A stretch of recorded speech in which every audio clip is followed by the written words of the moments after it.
Praise God! Magandang gabi po mga kapatid.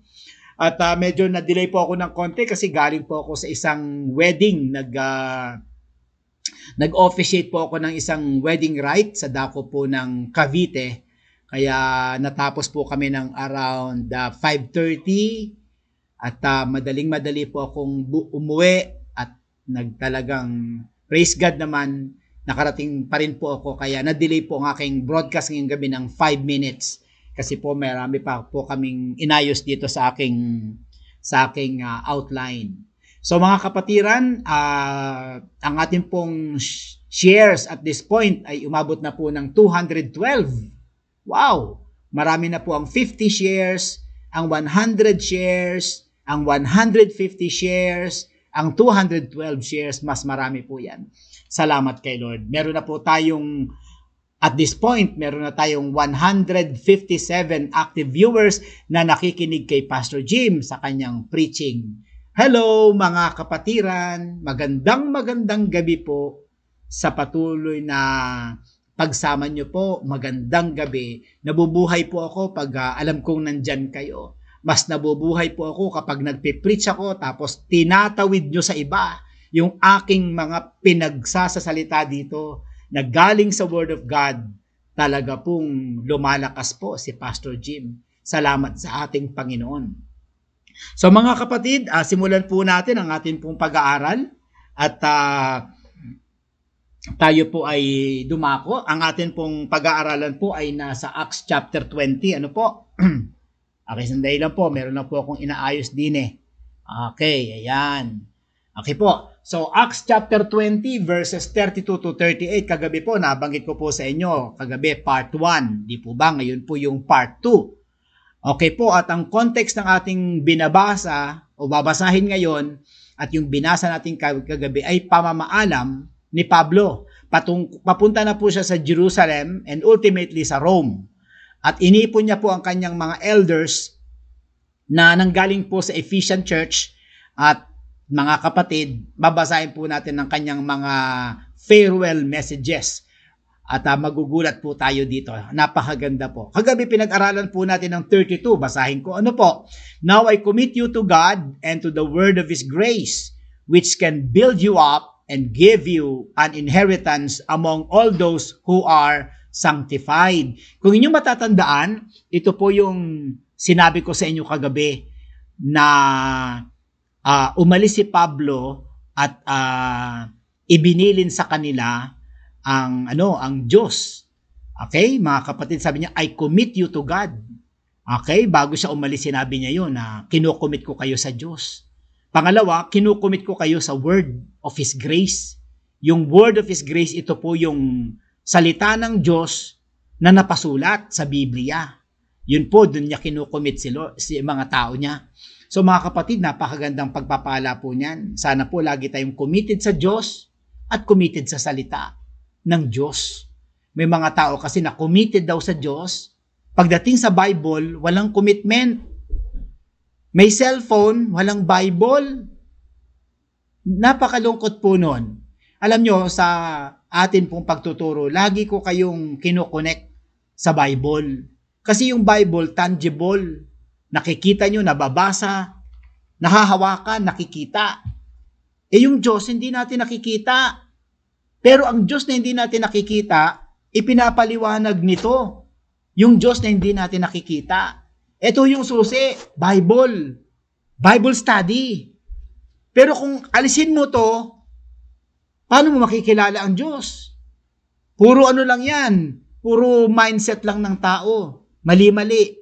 Pero ang Bible, yan po ang mag-e-explain.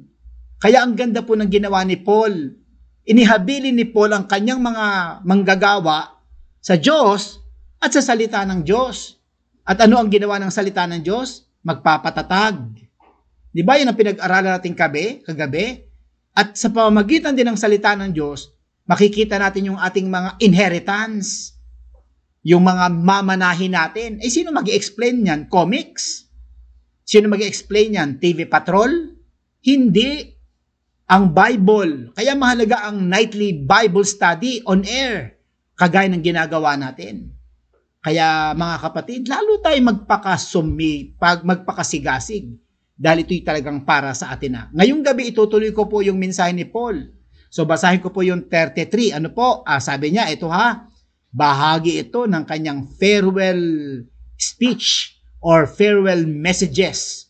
Okay, sabi niya, I have not coveted pala. Sorry po. I have not coveted anyone's silver, anyone's gold, anyone's clothing.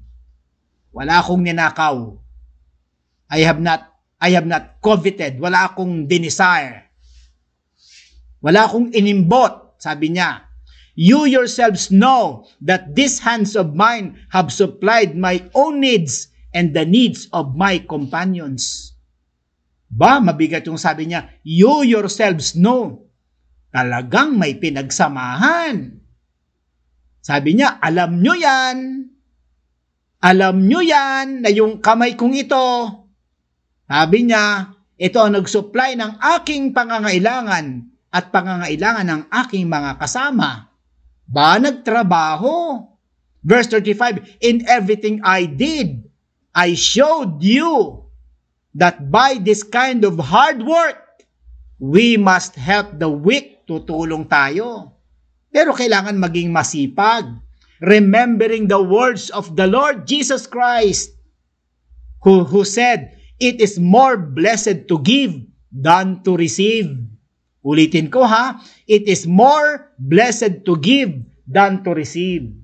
Alam nyo, maraming nagkukot nito, pero hindi nila alam ang context.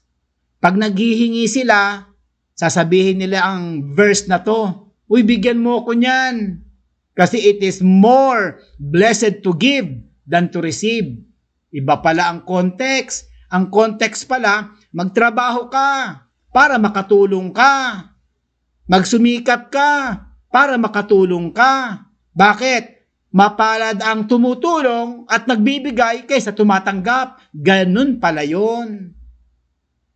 36. When Paul had finished speaking, he knelt down with all of them and prayed. They all wept as they embraced him and kissed him.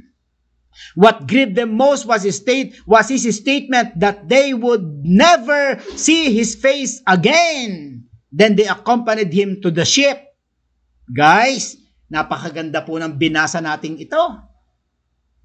Okay, mga kapatid, bakit round trip ticket ang context na ito?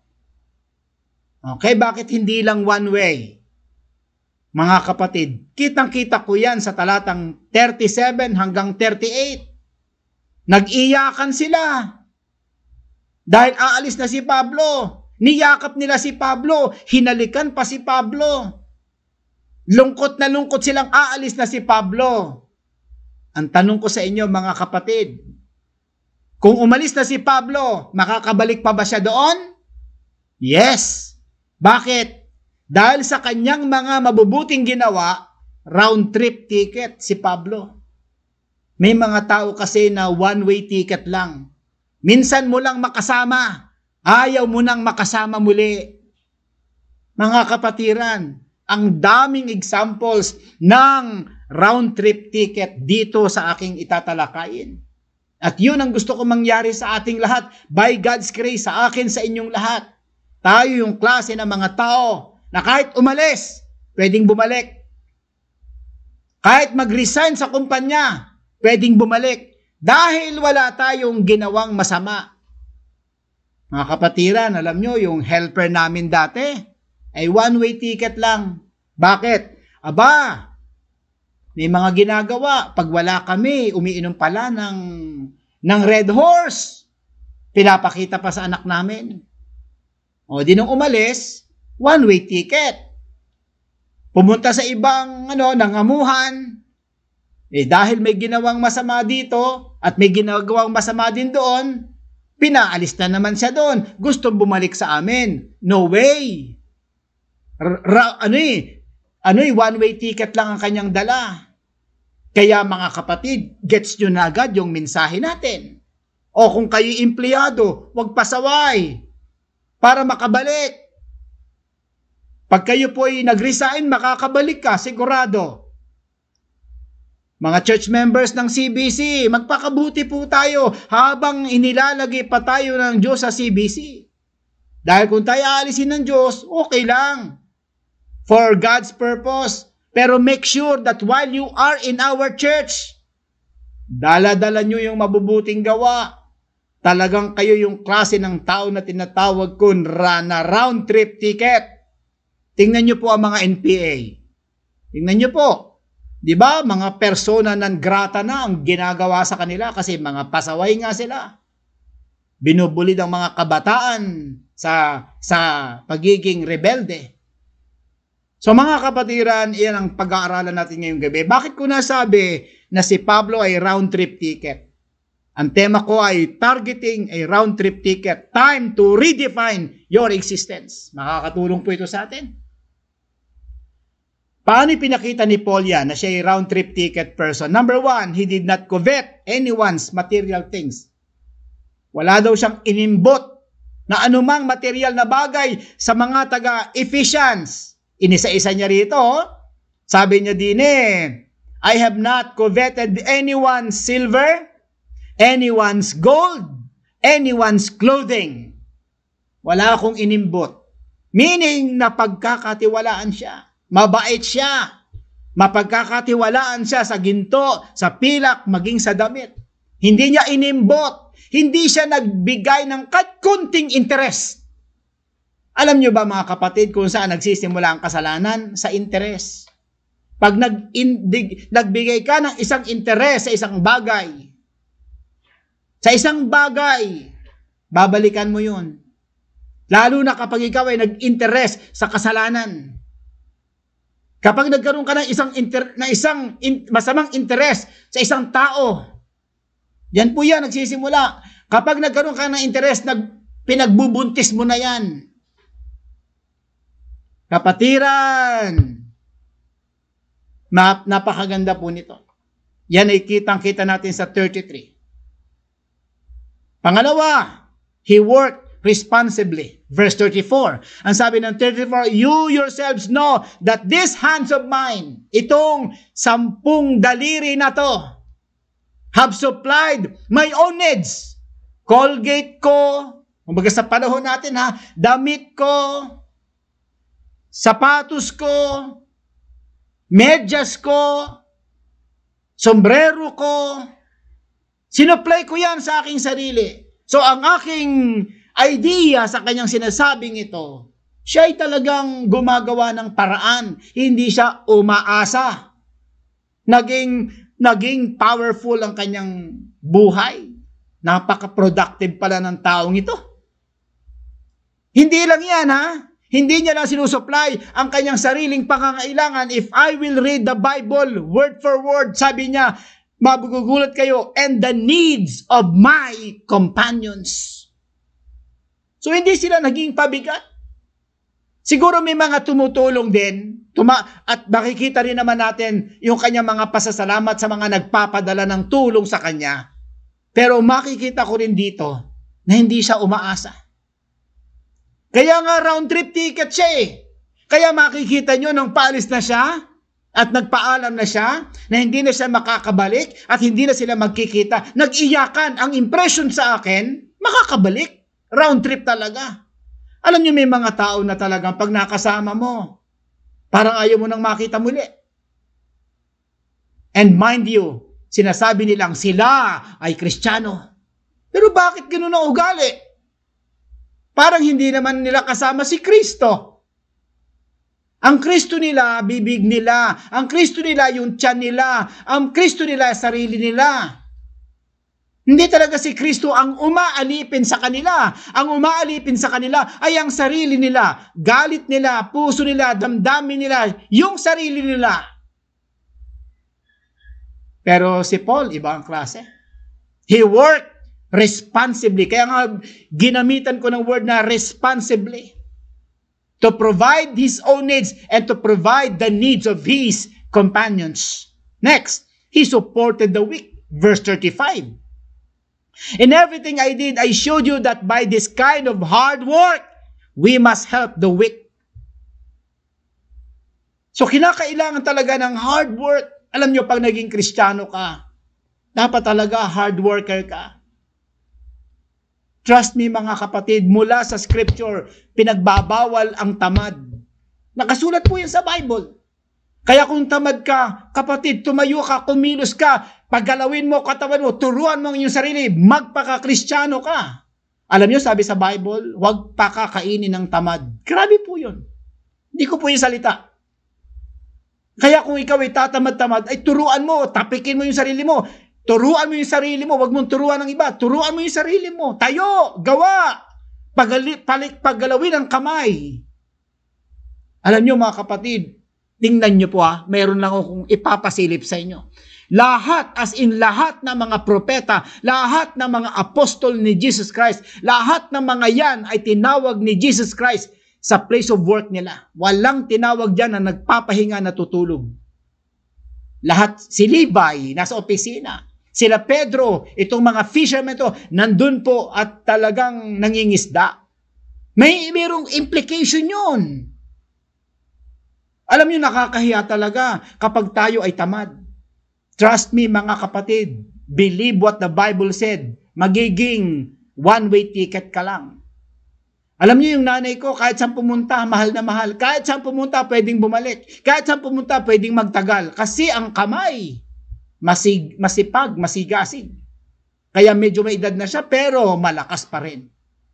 So mga kapatid, you got already the point. That's why my team is targeting a round-trip ticket tonight. Time to redefine your existence. The last but not the least, he was guided by the words of Jesus. It is more blessed to give than to receive. Kaya niya pala ginagawa yung pagtulong sa mahihirap, ay gabay-gabay siya ng salita mismo ni Jesus Christ na hindi niya nakasama. Tinuturuan talaga siya ni Lord. Hindi niya nakasama physically. Pero sabi niya rito mga kapatid, ang sabi ng Bible, sa verse 35, remembering the words the Lord Jesus Himself said, it is more blessed to give than to receive. Mapalad ang nagbibigay kaysa tumatanggap. Tandaan niyo po yan ulitin ko, ang mapalad hindi yung tumatanggap. Ang mapalad ay yung nagbibigay. Bakit mapalad yon? Kasi nagtrabaho muna siya para makabigay. Kagaya ng konteksto nito, huwag niyong ilayo yung context Huwag niyong gamitin to para makakuha kayo ng pera. Uy, bigyan mo ako niyan kasi mapalad ang nagbibigay kaysa tumatanggap. Bigyan mo kaya para maging papalad ka. Ang mapalad dito yung nagtatrabaho para makatulong. At kaya siya nagtatrabaho para makatulong. Dahil ang tumutulong daw ang mas mapalad kaysa sa tinutulungan.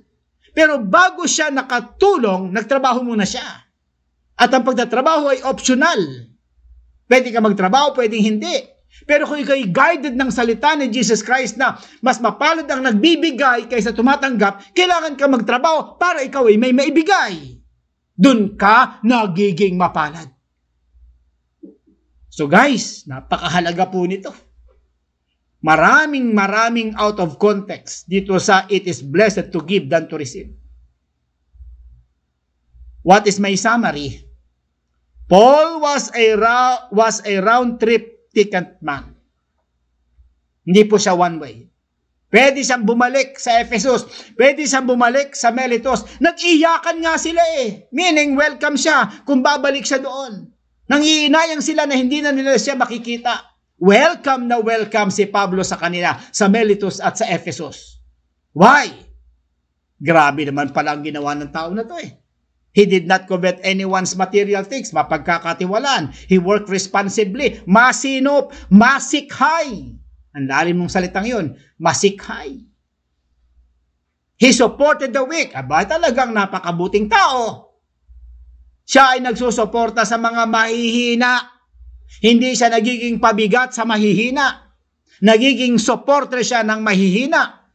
Pero bakit siya naging supporter? Nagtrabaho siya. Tapos guided siya ng salita ni Christ. Mapalad ang nagbibigay kaysa tumatanggap. So wag lagi nating hangarin ang tumanggap.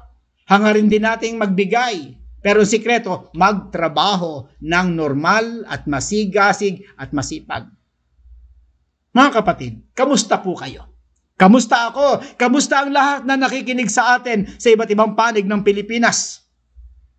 Kayo ba ay may tuturing na isang round-trip ticket Christian or one-way ticket kind of person? Na minsan ka lang lumapag sa isang simbahan, hindi ka na makakabalik. May kilala po ako. Ang daming inutangan sa church namin, pero galing na rin pala sa ibang simbahan. Ayun po, edi wanted siya doon, wanted din siya sa amin. Hindi ko siya matawag na one-way ticket Christian kasi mukhang hindi naman siya Kristiyano. Mukhang hindi pa na-define ang kanyang buhay. Mukhang siya pa rin yung dati na isang manggagancho. Mga kapatid, tonight, sa liwanag ng talatang ito, let us redefine our existence in this world. I-define po natin. Hayaan yung matulungan tayo ngayon ng Word of God. Huwag kayong masaktan. Nasa doktor po tayo, na kay Jesus po tayo, the great physician. At talagang kinakailangang operahan tayo ni Lord. Hayaan nyo. Sabihin mo, huwag kang umilag. Huwag mong ituro yung iba, sa iba to, hindi to akin, sa kanya to. Huwag ganon. May mga Kristiyano mahilig umilag. Kaya hindi siya nababago. Hindi siya natututo. Dapat ang prayer, Lord, hit me. Feed me. Operate me. Lord, come on, I need that. Come on, pastor. Come on, preacher. Expound it. Expound the word. Hit me sa aking innermost life. Napakahalaga po ng ugaling yan. Unang-unang recommendation ni Pastor Jim tonight, before you become a blessing, be blessed first spiritually through Jesus Christ. Kasi mga kapatid, makikita natin dito si Pablo, naging blessing talaga si Pablo. Kaya round trip Pwede siyang bumalik. Kahit kanino doon, sa Miletus, sa Ephesus, sa Troas, hanggang doon sa Europe, pwede siyang bumalik. Multiple entry. Kayang-kaya magbalik. Balik punta, balik alis. Pwede. Dahil nakuha niya ang loob ng mga tao. Napakaganda na ito ang maging aim natin tonight. So, bago natin gawin yon na maging blessing sa iba, maging blessing muna tayo sa ating sarili by blessing ourselves spiritually through Jesus Christ.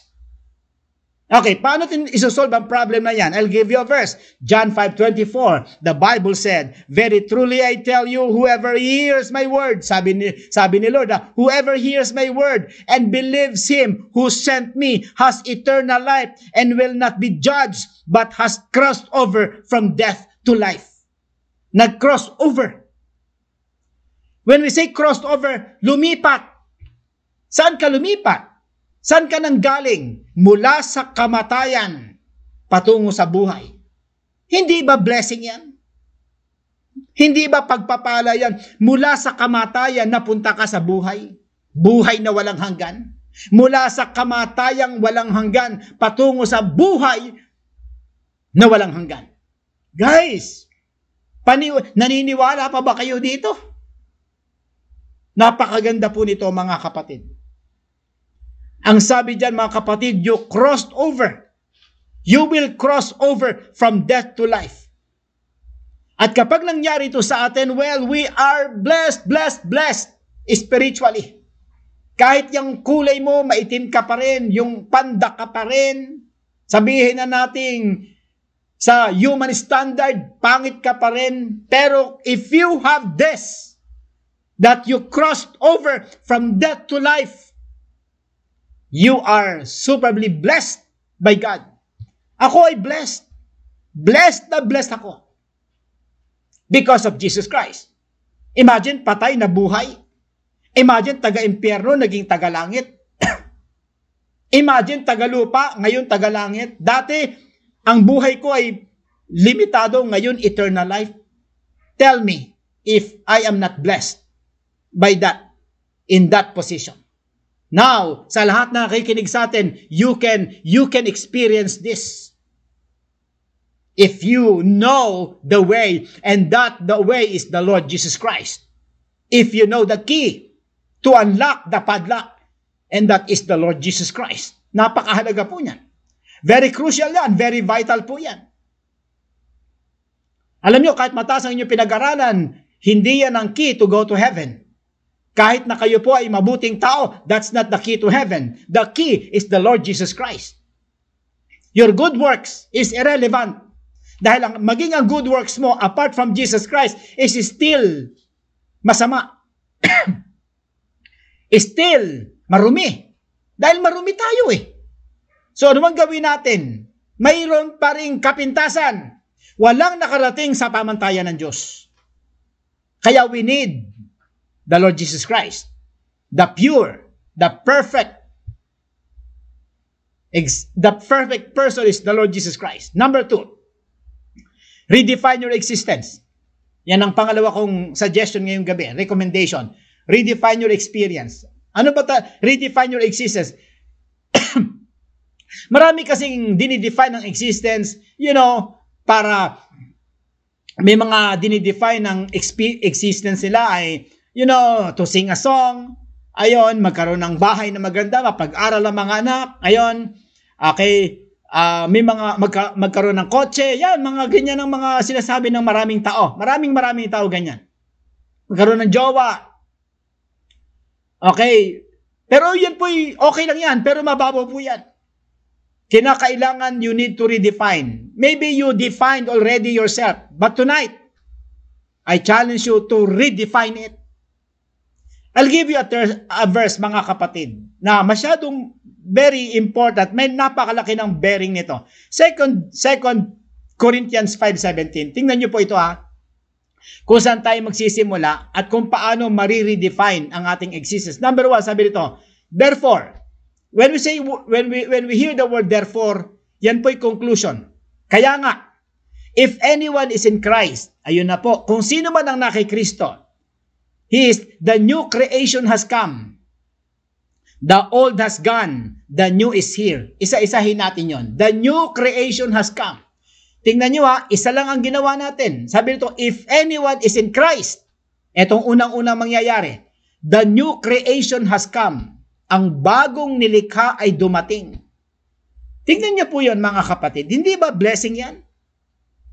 Alam niyo, mga kapatid, kung gusto nating maging isang round trip kind of person, balikan natin itong talatang ito and redefine yourself.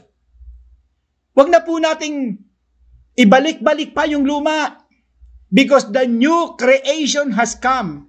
Pastor Jim, ano ba yan? Basta yan ang sabi ng Bible and you need to believe it by faith na nagkaroon ng bagong creation inside of you. The new creation has come. Hindi po ito physical creation.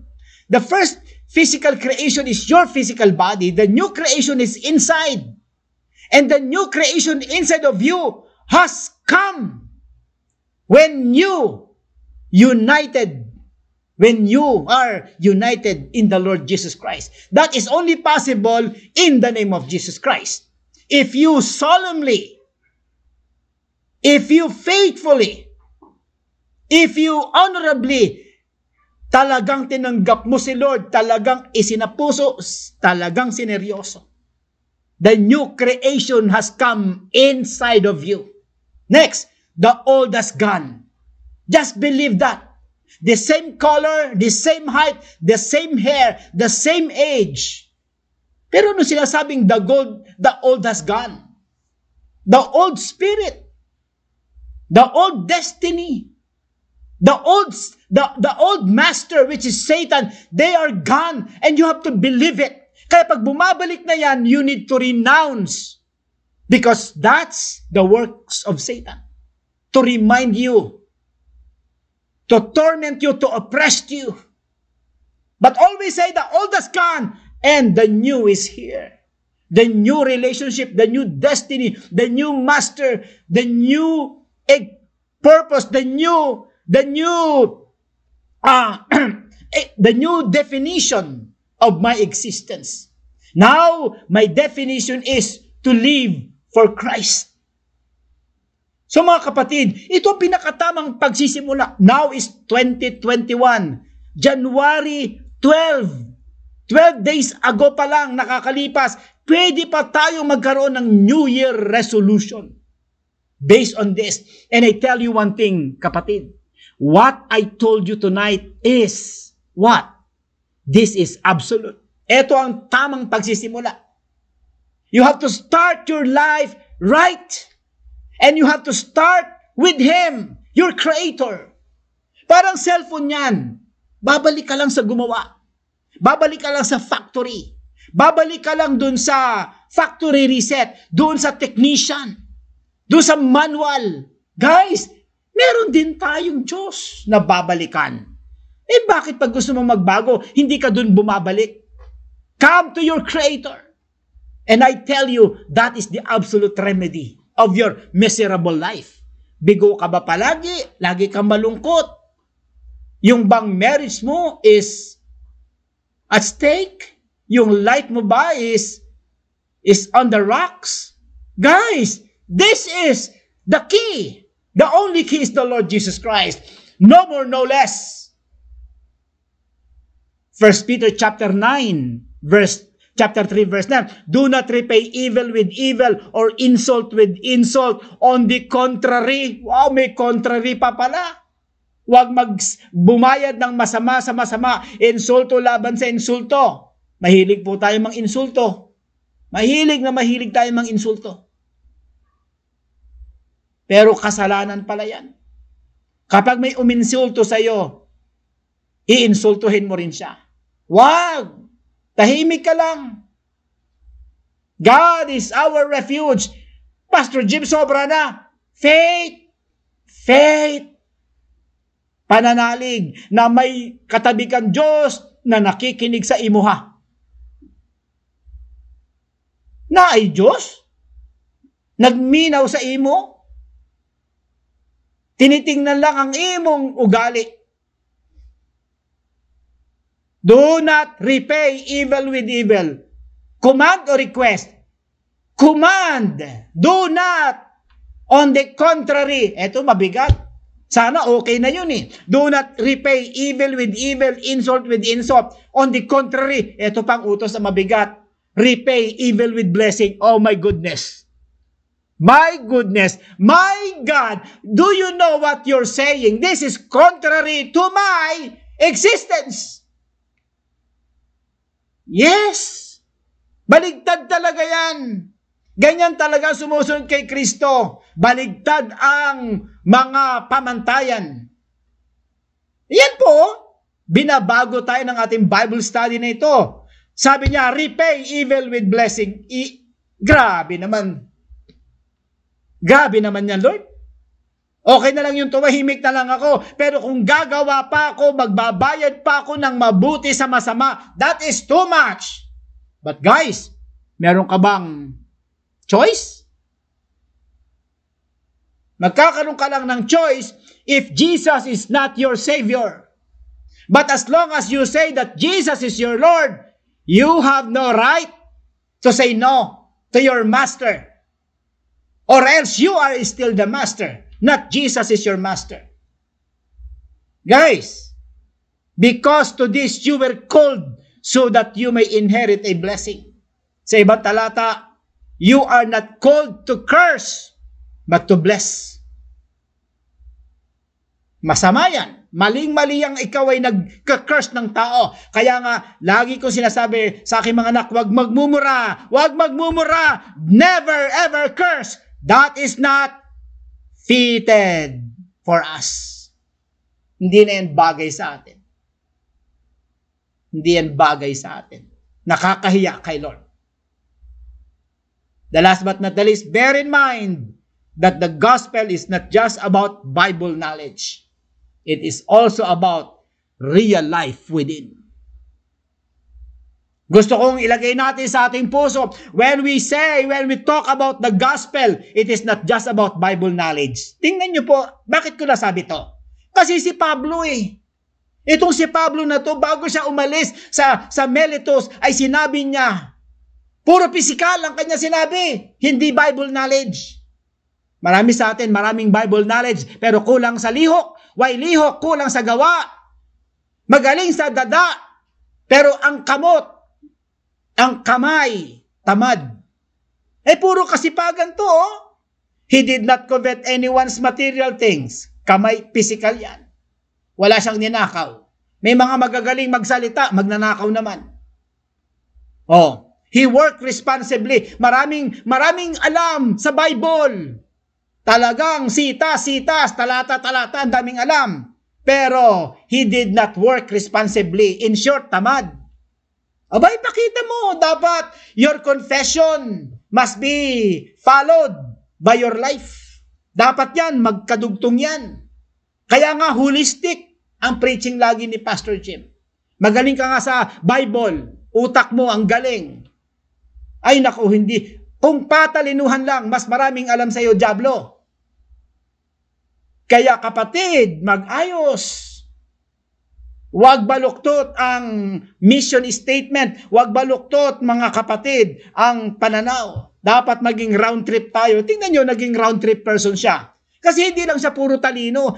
Sa totoo lang, kahit pag marami kang katalinuhan sa Biblia, hindi naman yan masama. Pero kailangan po yan. Pero kailangan dugtungan mo yan ng buhay. Katunayan, kapag marami kang alam sa Bible, pero tamad ka, sasabihin ng mga tao sa iyo, mabuti pang wala kang alam.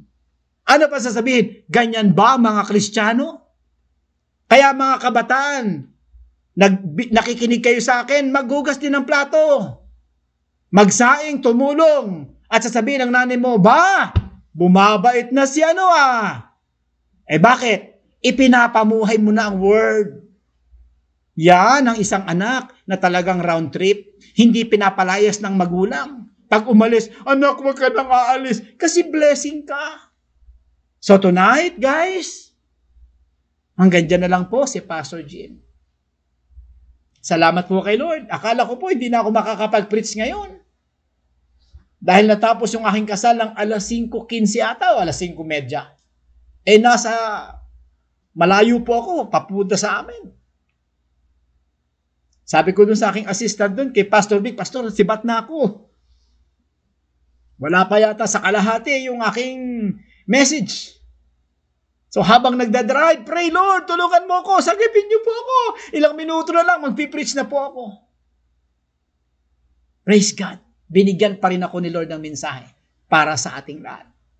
So mga kapatid, hanggang dito na lang po si Pastor Jim. Good night. Sana po ay nagkaroon tayo ng masarap na hapunang espiritual ngayong gabi. Sana po hindi na sayang ang ating pagbibigay ng oras sa Bible study na ito on air. Sana po yung puso natin ay talagang naararo na naman. Matutulog na naman tayo na may bit-bit tayong katotohanan ng Diyos. Ang dami-daming spiritual blessings, spiritual gems na nakuha natin. Paano kaya kung hindi ka nakinig? Sayang, Sayang naman. Iba pa rin sa live. Di ba? Iba pa rin. Kasi pag nagpipray tayo live, you can say amen. Kung bukas ka pa makikinig, paano ka makaka-amen? Di ba? Logic lang ng konti. So mga kapatid, hanggang dito lang si Pastor Jim. Thank you so much. Can we pray in the Lord? Amen. Thank you po for everything that you've said, Lord. Thank you, Lord, na kami po ay nakapakinig na naman ng katotohanan, Bible study on air. Salamat. Napakabuti nyo, napakadakila nyo. Salamat sa mensaheng ito na binigay nyo sa amin. Lord, patawarin nyo kami sa aming mga pagkukulang pagkakasala. Patawarin nyo kami na minsan, ang emphasis namin ay knowledge, pero walang buhay. Walang kamay, walang daliri, walang mabuting gawa. Pasaway, pero maraming alam. Lord, tulungan nyo kami. Sagipin nyo kami. Sagipin nyo kami sa aming kakulangan ng maturity. Salamat po sa perspective ng holistic perspective. Patawarin niyo po kami. Ibalik niyo po kami sa inyong piling, ibalik niyo kami sa inyong salita. Mga kapatiran, sumati ng Ama, ang Anak at Banal na Espiritu, ngayon, bukas at magpakilanman. In Jesus' name we pray. Amen and amen. Praise God po. Nagkaroon po tayo ng 290 shares. Kanina ay 212. Nadagdagan pa po tayo ng marami. Salamat kay Lord at may umantabay sa atin na 185 na active viewers. Sa atin yan nung araw, 185, parang anniversary na yan. Pero praise God, ha? At yan po ay times 2 and times 3 tonight. So salamat sa Panginoon. Nag-preach po ako, tinulungan nyo naman akong makarating sa inyong mga kamag-anak ang mensaheng ito. Bago tayo maghiwa-hiwalay, meron tayong ilang announcements. Patuloy po nating suporta ng Stretch Ministry para sa mga bata. Salamat po kay Lord. Patuloy nyo pong ipag-pray po yan. Pangalawa po, patuloy nyo ipag-pray ang ating Beyond Ministry. Ipinapakita po ng ating mga kabataan that life ng buhay natin, yung life of a youth, dapat nakatingin dun sa what is beyond. Hindi lang dun sa kutis mo, kabataan mo, malakas ka, opportunities left and right. No, you look beyond. Yan. Mga kapatid, kung kayo po'y bago sa episode natin, sa programa natin gabi-gabi, gusto ko kayong tulungan. Sana po'y mag-enroll kayo sa ating online Bible study. Walang bayad dito kahit piso. Kailangan lang namin ng inyong cooperation. Kayo po'y mag-enroll on yourself. Just do it. Andyan po ang paraan. Meron tayong link. Meron po tayong QR code. Let us know kung hindi pa po kayo nakaka-enroll. Marami na po nag-enroll. So please be one of those people na nagbigay ng commitment. Next, mga kapatid, gusto ko lang sabihin na nasa YouTube ko na po ang topic ko last night. Pinamagatan ko po na Handover the Benefits of God's Word. Goodbye is not enough. Wow. Be a beneficiary. Nasa YouTube channel ko na po yan. Kung kayo po ay magsasubscribe, ay araw-araw po kayong madadatnan ng atin pong Bible preaching. Kung meron kayong kaibigan na marirecruit para mag-subscribe, imagine, makakarating sa kanya yung gospel of Jesus Christ. Grabe po yun. Kapag may na-born again through you, through me, through us, sa ating partnership, grabe po yan. Kaya po, gusto kong talagang sabihin sa inyo na sana kayo po ay talagang makarating sa ating CBC archive. Halos 400 na po ang akin pong YouTube, ang akin pong video sa atin pong CBC archive. Imagine 400 videos. Grabe, loaded na loaded po yun. So hanggang dito lang na po si Pastor Jim. It's eksaktong 9 o'clock in the evening. Good night. God bless.